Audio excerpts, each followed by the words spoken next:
नमस्कार, तेज हरियाणा से गुरविंदर पन्नू एक बड़ी खबर के साथ शुरुआत करेंगे जो कि डबवाली के चौटाला से है, जहां पर पिछले 10 दिनों से गांव चौटाला व आसाखेड़ा के ढानियों के लोग लगातार चौटाला के बिजली घर के समक्ष वहां पर धरना प्रदर्शन कर रहे हैं। दरअसल ये लोग अपनी मूलभूत सुविधाओं को लेने की मांग को लेकर धरने पर हैं। इसी बीच 4 दिनों से लगातार बिजली घर को ताला जड़ने के बाद ये लोग बिजली घर के अंदर अपना धरना दे रहे थे और कल शाम को चौटाला पुलिस ने बड़ी कार्रवाई करते हुए धरनारत लोगों में मुख्य जो किसान नेता है राकेश फगोड़िया को ताला लगाने के आरोप में गिरफ्तार किया था। गिरफ्तार करने के बाद पुलिस वहां से उसे लेकर भारी दलबल के साथ पहुंची। ताला खुलवाया गया। बिजली घर का गेट खुलवाने के बाद वहां से पुलिस चली गई, जिसके बाद वहां पर बैठे लोगों और कामगार यूनियन की तरफ से चौटाला चौकी का घेराव किया गया था। चेतावनी दी गई थी कि यदि उनके किसान नेता को जल्द ही रिहा नहीं किया गया तो फिर बड़ा आंदोलन होगा। लेकिन इसी बीच राकेश फगोड़िया को चौटाला पुलिस ने कोर्ट में पेश किया। वहां पर कोर्ट ने उसकी जमानत याचिका को मंजूर करते हुए उसे तुरंत प्रभाव से रिहा करने के ऑर्डर दिए, जिसके बाद अब चौटाला में फिर से राकेश फगोड़िया वहां पर पहुंचे लोगों के साथ धरने की शुरुआत की गई है। दरअसल पेच कहां पर फंसा है, कहीं ना कहीं आरोप किसान नेता की तरफ से लगाए गए हैं कि यह राजनीतिक दबाव में किया गया। पुलिस को राजनीतिक दबाव के अंदर आकर उसे धरने से उठाना पड़ा और बिजली विभाग अपना काम नहीं करना चाहता, इसलिए आवाज को दबाना चाहता है। लेकिन इसमें सबसे बड़ा पेच फंसा कहां है आपको वो बताएंगे। ऐसी कौन सी मुख्य मांगे हैं जो 4 विधायकों के गांव चौटाला यानी देश हरियाणा के प्रदेश के जो कैबिनेट बिजली मंत्री है उनका खुद का पैतृक गांव है, हरियाणा के डिप्टी सीएम दुष्यंत चौटाला का गांव है। दो मंत्री होने के बावजूद भी वहां पर लोग धरने पर हैं, लेकिन सुनवाई नहीं हो रही है। इसमें दलील क्या है और अर्जियां क्या क्या वो आपको पूरा मामला बताएंगे। दरअसल गांव चौटाला की कुछ ढानियां पड़ती हैं और इसके अलावा आसाखेड़ा की कुछ ढानियां पड़ती हैं। आसाखेड़ा के ढानियों के रहने वाले लोगों का आरोप है कि उनसे कुछ ही एकड़ दूरी पर वो लाइन मौजूद है बिजली की, जहां पर गांव की तर्ज पर उन ढानियों को लाइट मिलती है। मगर ये ऐसी 10 से 15 ढानियां हैं जिनको गांव की तर्ज पर ना होकर ट्यूबवेल की तर्ज पर कुछ घंटे की लाइट मिलती है। उसके बाद एक फेस लाइट आने के बाद उनके रात को पंखे नहीं चल पाते हैं। अब मांग ये है कि वहां से 6 और या 8 पोल लगाकर, एक कैच पोल लगाकर वहां पर 25 केवी का अगर ट्रांसफार्मर लगाया जाता है तो इन लोगों को लाइट गांव की तर्ज पर मिल पाएगी। अब दूसरी बात, संगरिया से चौटाला हनुमान मंदिर के पास कुल 80 से 90 ढानियां पड़ती हैं। वहां पर 25 केवीए का ट्रांसफार्मर है, उसे 100 केवीए करके वहां का लाइन लॉस, वहां की वोल्टेज को कम ना कर रख के ज्यादा लोगों को पर्याप्त मात्रा में वोल्टेज दी जाए, ये दूसरी मांग है। तीसरी मांग यह है कि जितनी भी ढानियां हैं, चाहे वो भारूखेड़ा है, आसाखेड़ा है, उन ढानियों में भी बिजली है वो गांव की तर्ज पर दी जाए। बहुत सारी ऐसी ढानियां हैं जो ट्यूबवेल के साथ जुड़ी हैं। ये पूरे मुझे लगता है उपमंडल स्तर पर भी ऐसी बहुत सारी ढानियां हैं, उनकी भी ये मांग है।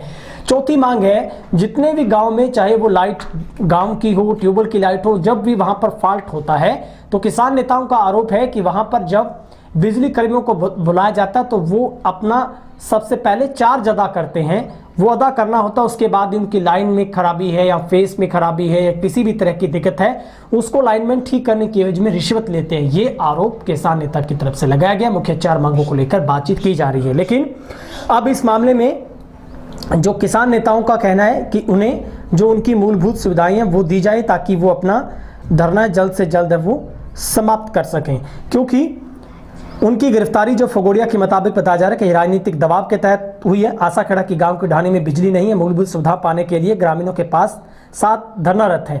बार बार गुहार लगाने के बाद भी अधिकारी नहीं चेते हैं तो मुख्य गेट को तालाबंदी की गई। पुलिस ने ताला खुलवाकर जबरन उन्हें उठा लिया। सूचना मिलने के बाद वहां पर उन्हें गिरफ्तार किया गया। पुलिस ने कार्रवाई इलाके में एक राजनीतिक दबाव में आकर की है, ये किसान नेता की तरफ से आरोप लगाया गया है। जो तेज हरियाणा ने बिजली विभाग के एसडीओ राठी के साथ बातचीत की उसमें उन्होंने साफ किया है कि यहां पर जो संगरिया से चौटाला रोड पर ढाने की बात है, अगले 10 दिनों में वहां का ट्रांसफार्मर को अपग्रेड कर दिया जाएगा, उन लोगों को पूरी लाइट मिलेगी। सबसे बड़ी मांग ये पूरी होने जा रही है।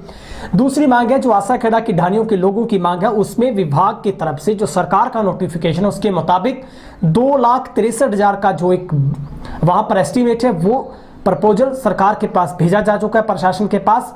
लेकिन उसमें पूरी जो ये जो बजट है, यानी ये जो पूरा प्रस्ताव जो एक भेजा गया है एस्टीमेट, ये पूरे का पूरा उन लोगों को भरना होगा, चाहे वो किसी कोटे से भरवाएं या खुद भरवाएं। ये नियम है बिजली विभाग का, वो भरेंगे तो उनको तुरंत प्रभाव से लाइट है वो गांव की तर्ज पर मिलेगी। लेकिन धरनारत लोगों का ये कहना है कि वो किसी कीमत में पैसे नहीं भरेंगे, उनकी मूलभूत ये जरूरत है इसे पूरा किया जाए। दूसरी जो तीसरी मांग, चौथी मांग है, उसको भी विभाग कह रहा है कि ऐसा कोई भी बात नहीं है, जल्द ही तमाम बातों का समाधान किया जाएगा। लेकिन इस मौके पर अब बड़ी चेतावनी चौटाला बिजली घर में बैठे, धरने पर बैठे लोगों की है कि 10 तारीख को एक बड़ी पंचायत बुलाई जाएगी जिसमें तमाम ढानियों के लोगों के साथ ये वार्तालाप होगी और उसके बाद आगे की आंदोलन की रूपरेखा तैयार की जाएगी। सवाल है क्या लोगों को उनकी मूलभूत सुविधाओं के लिए इसी तरह से ताले लगाने पड़ेंगे, धरनों पर बैठना पड़ेगा? अगर इतना लंबे धरने पर बैठेंगी तो फिर आम आदमी की सुनवाई कब होगी? दरअसल ये एक बड़ा सवाल है कि अब बिजली विभाग को इन लोगों की मांग को पूरा करना चाहिए। वो नेता आखिर कहां चले गए जो बड़े बड़े वादे चुनाव में करते हैं कि हर ढाणी तक लाइट पहुंचेगी, गांव की तर्ज पर लाइट मिलेगी, लेकिन धरातल पर आप देख पा रहे हैं कि पुलिस उन लोगों की आवाज को दबाने के लिए गिरफ्तार किया जाता है। ठीक है, कानून अपना काम कर रहा है, लेकिन कहीं ना कहीं ऐसे काम में सरकार और प्रशासन शासन को मिलकर लोगों की बात को सुनना चाहिए, ताकि लोगों को इस तपती गर्मी के अंदर, आप कल्पना कीजिए इतनी बड़ी गर्मी, इस गर्मी के वातावरण में लोगों को धरने पर बैठना पड़ रहा है। मेरी जानकारी में यह भी आ रहा है कि धरने पर बैठे लोग बीमार हो रहे हैं, वो ट्रीटमेंट ले पा रहे हैं, क्योंकि इतनी गर्मी में जब वो धरने पर बैठेंगे तो जाहिर सी बात है बीमार तो होंगे। अब लोगों की मांग है, अगर जल्दी विभाग ने इन बातों को पूरा नहीं किया तो फिर आंदोलन की बड़ी रूपरेखा तैयार की जाएगी। क्या कुछ धरने पर बैठे लोगों का कहना है, किस तरीके की रणनीति, आपको सुनवाते हैं। आज लगातार 10वें दिन आसाखेड़ा की ढाणियों में लाइट की मांग को लेकर चौटाला बिजली घर का घेराव जारी है। कल शासन प्रशासन ने षड्यंत्र रचते हुए कल सुबह 8 बजे पुलिस ने मुझे गिरफ्तार किया, यहाँ से सीआई थाने लेकर के गए और वहाँ से कोर्ट में पेश किया। पुलिस ने मेरे साथ किसी प्रकार का कोई दुर्व्यवहार नहीं किया, ये सच्चाई है, लेकिन कुछ बड़े लोगों के दबाव में मेरे ऊपर झूठी धाराएं लगाई गई। माननीय कोर्ट ने सम्मान के साथ हमें रिहाई दी और पीछे से माताओं बहनों ने, तमाम किसान नौजवान साथियों ने चौटाला पुलिस चौकी का घेराव भी किया। जब इन साथियों को रिहाई का पता चला, सारे साथी वापस आकर के बिजली घर में डट गए और सरकार के खिलाफ लगातार नारेबाजी करते रहे। आने वाली 10 तारीख को हम चौटाला बिजली घर में एक किसान महापंचायत करने जा रहे हैं, जिसमें सिरसा जिला के तमाम सीआईटीयू से संबंधित ट्रेड यूनियनों के हमारे साथी पहुंचेंगे। इनके साथ साथ किसान सभा के साथी पहुंचेंगे और पड़ोसी राज्य राजस्थान से भी तमाम जन संगठनों के हमारे साथी पहुंचेंगे। संयुक्त किसान मोर्चा के हमारे नेता पहुंचेंगे। अब ये आंदोलन केवल मात्र आसाखेड़ा और चौटाला तक सीमित नहीं है, हमारा ढाणियों में अन्य गांव के अंदर जनसंपर्क जारी है। तमाम गांव में लाइट की समस्याएं आ रही है, उन सारे साथियों को इस आंदोलन से जोड़ा जाएगा और इस आंदोलन को जन आंदोलन बनाएंगे। जब तक बिजली विभाग ढाणियों में लाइट की व्यवस्था नहीं करता, हमारा संघर्ष जारी रहेगा। अगर जिला प्रशासन झूठे मुकदमे और दर्ज करना चाहता है कर सकता है, लेकिन लाइट देनी पड़ेगी, लाइट लेकर के रहेंगे, हमारा संघर्ष जारी रहेगा। इनकलाब जिंदाबाद, किसान सभा जिंदाबाद। चौटाला गांव के बिजली घर में बिजली की मांगों को लेकर धरना चल रहा है और वहां पर बैठे किसान साथियों के साथ पुलिस और यहाँ का प्रशासन जो है वो अभद्र व्यवहार भी कर रहा है। एक हमारे किसान साथी को पकड़कर भी उसके ऊपर झूठे मुकदमे बनाने का भी प्रयास किया गया है। 10 तारीख को वहाँ पर महापंचायत होगी बिजली घर चौटाला के अंदर, तो सभी साथियों से, आसपास के गांव के लोगों से अपील है कि बिजली की इस मांग को लेकर 10 तारीख को चौटाला गांव के बिजली घर में अधिक से अधिक संख्या में पहुंचे। हम वहां पर पहुंच रहे हैं और आप सब साथी वहां पे पहुंचे। ये आंदोलन मजबूती के साथ सब मिलकर लड़ेंगे। हम इस आंदोलन में 10 तारीख को वहां बिजली घर चौटाला में पहुंच रहे हैं, तो सभी साथियों से अपील है ज्यादा से ज्यादा संख्या के अंदर 10 तारीख को बिजली घर में सुबह 10 बजे आप सब साथी ज्यादा से ज्यादा पहुंचे। चौटाला के अंदर जो बिजली मामले को लेकर जो आंदोलन चल रहा है, साथी राकेश फगोड़िया के नेतृत्व के अंदर, इस देश के अंदर किसी आदमी को आवाज़ रखने का हक है, बोलने का हक है। लेकिन हरियाणा की पुलिस जिस तरीके से झूठे मुकदमे डालकर किसानों पे जो अत्याचार कर रही है, हम इसी को कभी बर्दाश्त नहीं करेंगे।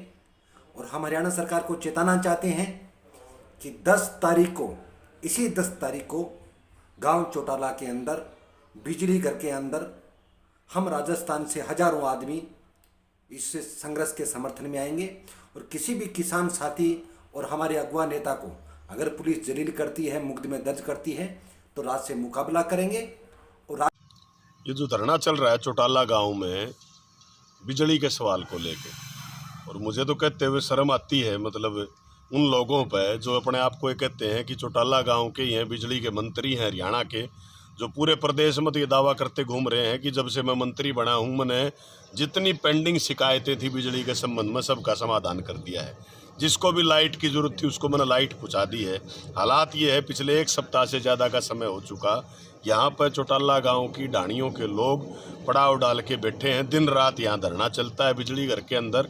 ज़रूरत इस बात की है प्रदेश की सरकार संज्ञान ले, बिजली महकमा संज्ञान ले कि इनका जो है समाधान किया जाए, लाइट का प्रबंध किया जाए। आज के दिन कोई भी औजार ऐसा नहीं है जो बगैर लाइट के जल जाए। आप ऑनलाइन पढ़ाई की बात करते हैं, बच्चों की पढ़ाई भी लाइट के बगैर नहीं चल सकती है। तो कितनी तरह का संकट आ रहा होगा, बच्चों के लिए पढ़ाई का संकट आ गया होगा, इतनी भयंकर गर्मी के अंदर बीमार होने का संकट पैदा हो गया होगा, बुजुर्ग भी हैं, बच्चे भी हैं घर पे। तो ज़रूरत इस बात की है कि ये समाधान निकाला जाए। अगर ये समाधान नहीं निकलता है तो आने वाले टाइम में ये सिर्फ चौटाला गांव में नहीं, आसपास के गाँव के अंदर भी इस आंदोलन को फैलाया जाएगा। क्योंकि चौटाला गांव में लगातार पिछले कई दिनों से विभिन्न जन समस्याओं को लेकर हमारे साथी किसान सभा के नेता साथी राकेश फगोड़िया लगातार आंदोलनरत हैं। जहां पूरे देश के अंदर कृषि बिलों के खिलाफ आंदोलन चल रहा है, वही हमारा नौजवान किसान सभा का साथी गांव की बिजली, ढाणियों की बिजली इत्यादि मांगों को लेकर पिछले कुछ हफ्ते से लगातार धरना प्रदर्शन कर रहे हैं। और कल जिस प्रकार हरियाणा पुलिस ने वहाँ के बड़े लोगों के इशारे के ऊपर, राजनेताओं के इशारे के ऊपर जिस प्रकार कल गिरफ्तारी की है, मैं राजस्थान किसान सभा की तरफ से, खेत मजदूर यूनियन की तरफ से इसकी निंदा करता हूँ। और तमाम पुलिस और हरियाणा के प्रशासन को ये चेतावनी देना चाहते हैं कि वो हमारे किसान सभा का साथी है। वो किसान सभा जो आज पूरे देश के अंदर किसान आंदोलन के अंदर उन तमाम जत्थेबंदियों में मजबूती से खड़ी है, बॉर्डरों के ऊपर खड़ी है। इसलिए हमारा साथी राकेश फगेड़िया और उसकी टीम अकेली नहीं है। ये कान खोल के हरियाणा का पुलिस, हरियाणा का प्रशासन सुन ले। और दूसरी ये है कि जनता की मांग जायज़ है।